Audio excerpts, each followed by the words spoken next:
Hello there, it's election season here in America. Yay! You know what that means? 1 year of false hope. Yay! Which then becomes 4 years of depression. Boo!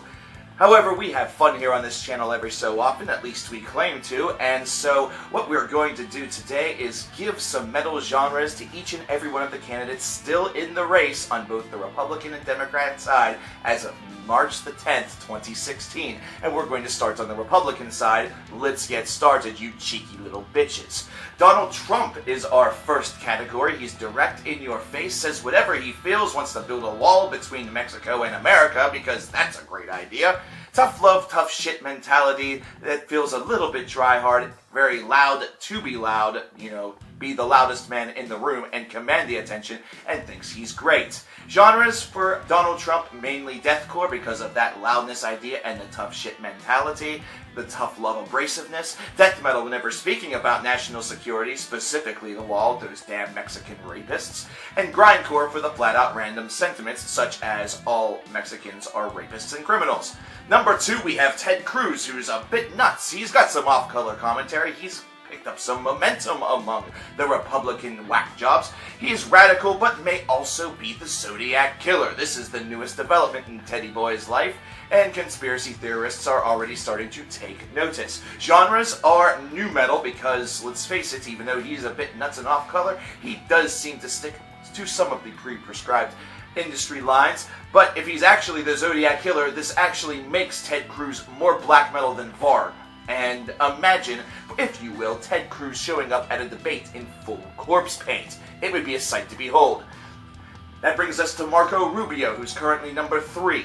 More pro-establishment, he's less insane, more traditional conservative, but originally was a Tea Party-backed individual back whenever he was going for, I believe, the senatorship or governorship, whatever, it doesn't matter, aren't politics confusing. He's mainly just a political face in the crowd, though, at this stance. Genre is alternative metal. He has the potential to appeal to many individuals, but mainly that whole face in the crowd image buries him underneath those that are a little bit more popular than him, such as the 2 boobs we spoke about earlier. Number 4, John Kasich. He might be the most appealing candidate. It's very possible, but everyone's too busy listening to the other 3, including Marco Rubio, to even take notice.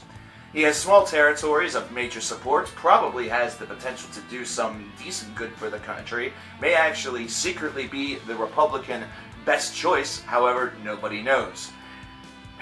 His genre, avant-garde and post-metal, considering they have small circles but are beloved by those within those circles.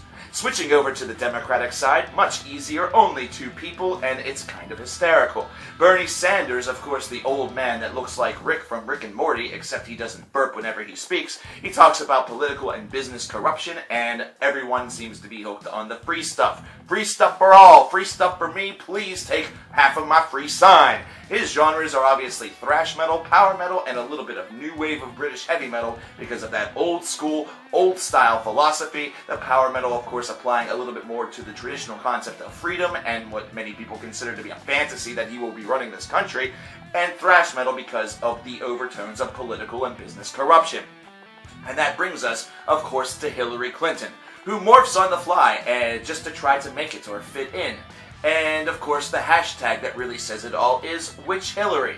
Now, this is, of course, the candidate who's trying to ride the I want to be the first woman president idea. However, I'm just going to flat out say that if you're going to have the first woman president, make sure it's the best woman for the job. Think about that, voters. Genres? It's very simple. Hillary Clinton is the local band that you know that is backed by rich parents. And whenever she speaks, she's drone. Actually, no. That's actually an insult to drone music. I apologize. Yeah, the local band backed by rich parents, but only instead of rich parents, she's riding the idea of experience, and she is morphing her views, morphing her philosophies, adding and subtracting things as she goes along.